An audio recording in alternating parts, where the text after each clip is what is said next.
How lovely to see you. How are you? Well, I'm very well, Lorraine. Thank you.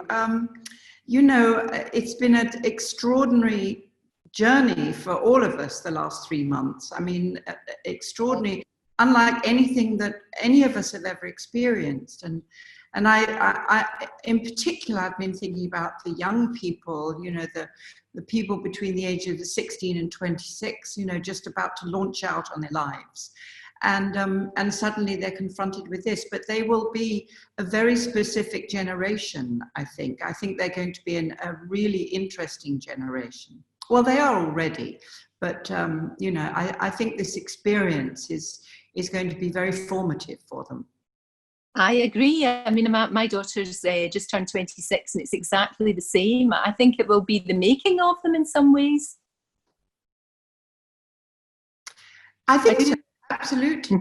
I think that, in all of these dark clouds, there is always some silver lining. And I think there are silver linings in these particular very tragic and challenging times. And I think the strengthening of the character of us all is maybe a part of that. Yeah, I would agree with you, absolutely. And we've never needed the whole entertainment industry, the whole thing, the whole umbrella. We've never needed it more. And movies like this, it's got such a huge, big heart. And you can sit and watch it with all of the family. And it's just a tonic. It's exactly what we need. I know, it's a beautiful story. And it's kind of based on a true story as well, which makes it all the more sort of sweet and moving. Of course, it uses the most unbelievable modern technology. And, part of that technology is you and I being able to do this interview, which, 5 years ago probably wouldn't have been possible. But it's amazing the way our technology has made this particular time more bearable for everyone. But the technology that's used in the making of this film is I mean, I'm an old fart. Am I allowed to say fart? Can you blink? You can say whatever you like. I'm an old fart. And, I'm just overwhelmed by what technology can do nowadays. And this film is a manifestation of that. Oh, it's great. It's really good. And you're a poodle. She's a very fancy poodle, isn't she? She's quite spoiled. She's very spoiled, as poodles sort of always are, really, because they are the aristocrats of the dog world, and you can tell every time you look in a poodle's face, you can see that poodle considers itself to be not only superior to all other dogs, but also superior to all humans. I do love poodles. They're very, very intelligent and very full of character. But yes, she's a spoiled poodle.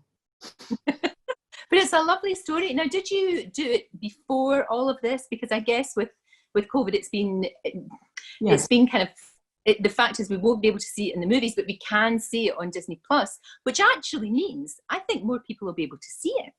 I think it does. No, absolutely. Yeah. I think that's what filmmakers in general are coming to understand. There's nothing like, to my mind, there's nothing like lining up, buying your ticket, in America, getting your popcorn or getting your Snickers bar, and going and sitting down and the lights going down and the movie comes on a big screen with incredible sound. There's nothing like that experience. But in reality, you have to live near a cinema or you have to have access to a cinema. It can be expensive. You've got parking and all the rest of it. So, it is a, what's the word? It makes it more accessible, it's more populist. I can't think of the right word, but it brings it into far more households. People don't need babysitters, although this obviously is a film for kids, in fact, yes, it's the technology again has really made access to movies so much easier for families in particular. Very much so. And I think the whole industry has had to find new ways, hasn't it? It's had to be so creative now. Things, I know that you're going to be doing a performance soon where it's all online, and that's to try and help one of the theatres, because the theatre world needs such a lot of help right now, doesn't it? It's devastating, absolutely. I mean, I absolutely believe that the creation of theatre, of live performance, full stop, of ballet, of music, is intrinsic to our human condition. So it's not going to disappear. But what is very difficult is are the buildings, and keeping the buildings going, and all the people who worked in the buildings on all kinds of different levels. So many professions are really struggling. You think of the costume makers, the wig makers, the makeup people, the security, the ushers, the cleaning staff, all of those people, as well, obviously, as the actors and the directors. But very, very difficult, very, very difficult. And we are really all, hard. in our community, we're all fighting to keep these places alive, because we do know the creative force will keep alive. There's no question about that.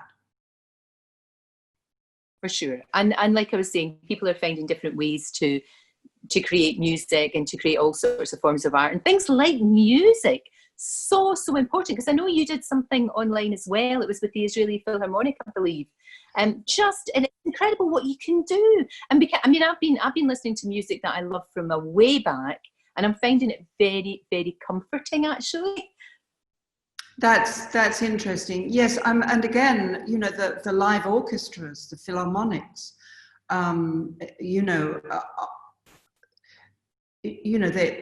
how do they survive? How do they survive, these incredible musicians who've dedicated their life's work to that kind of creativity on a very, very high level, and really struggling.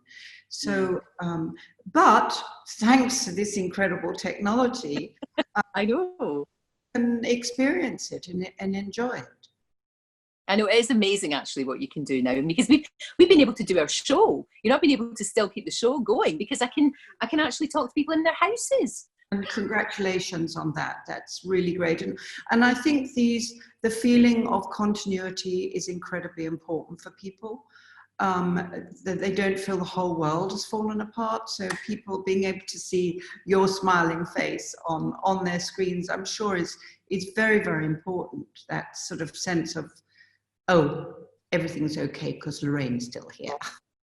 I know what you mean. So listen, how has the lockdown been for you? Who are you with, and what have you been doing with yourself? I'm with my husband. It's, I have to say, because my life up to that point I was constantly packing and unpacking. And I never got to the end of a tube of toothpaste. This is how I suddenly realized. And my husband and I were in our house in America, and I used up a whole tube of toothpaste, probably the first time in my life that I've ever done that, consistently using the toothpaste until I get to the end of it. So my life was very peripatetic, is that the right word? Moving around all the time.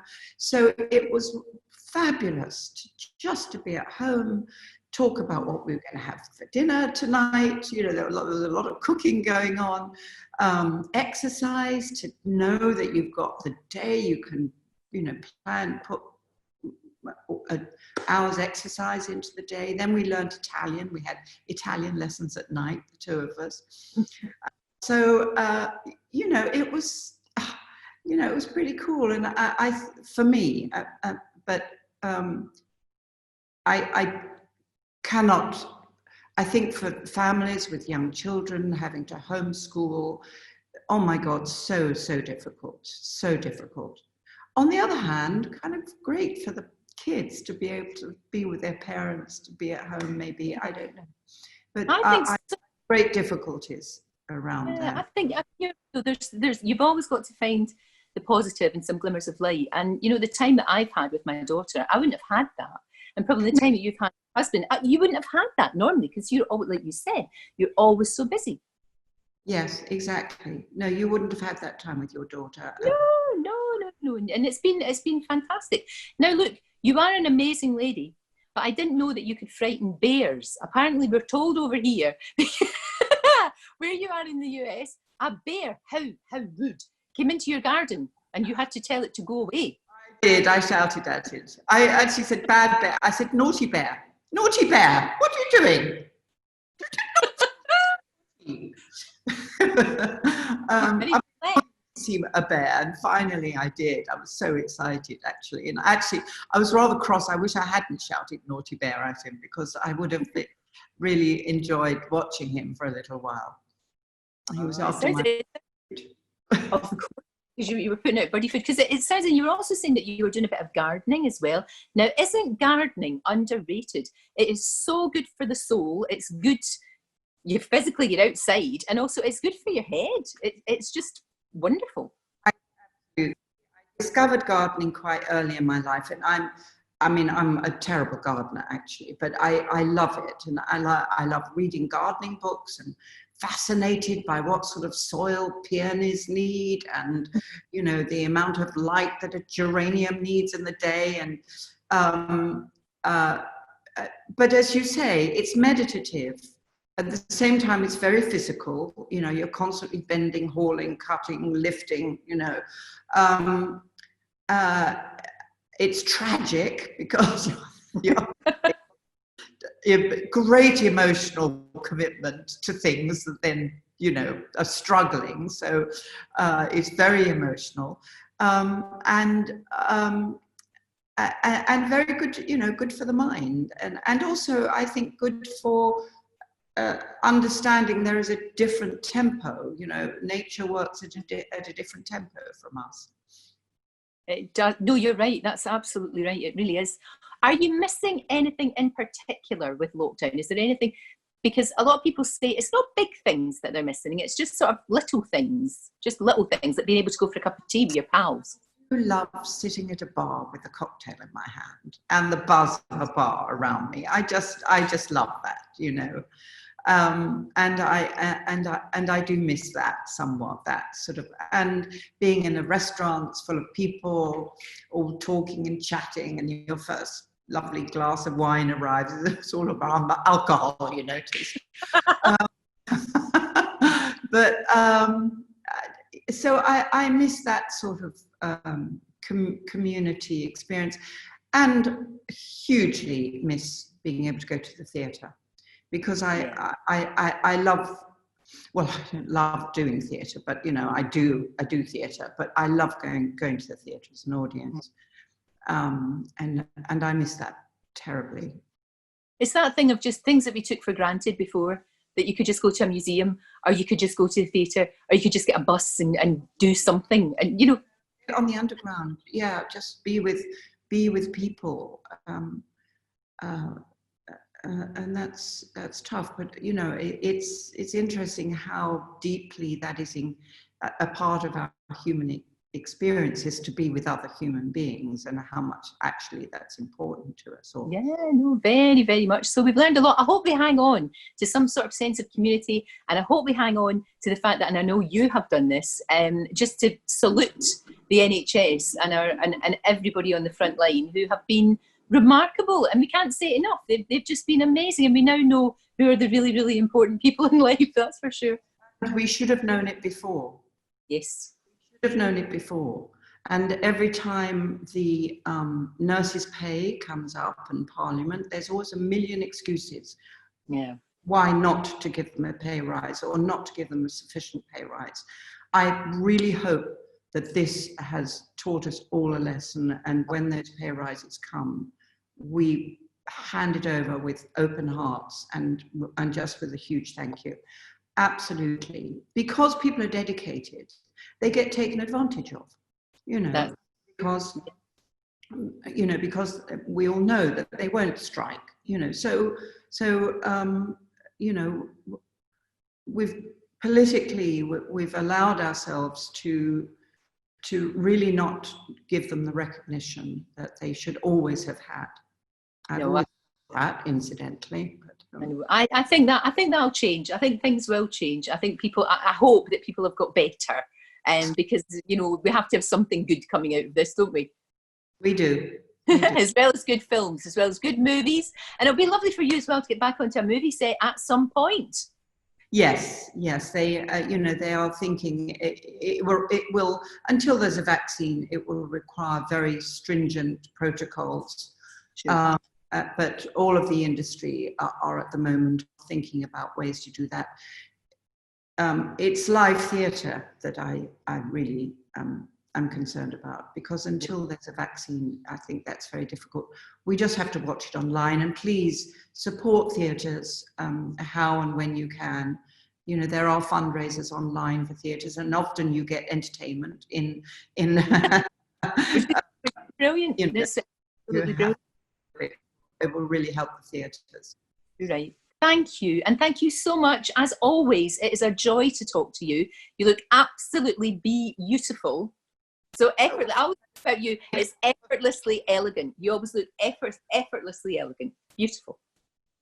Thank you, Lorraine. God bless. So much. So great to talk to you. Thank you so much. Don't forget, you can watch full episodes of Lorraine on the ITV Hub, and all the best clips, compilations and playlists right here on our channel. Just subscribe now and you'll never miss an upload. Click here to watch another video similar to this one, or click here to head to our channel's homepage to explore all of our exciting videos.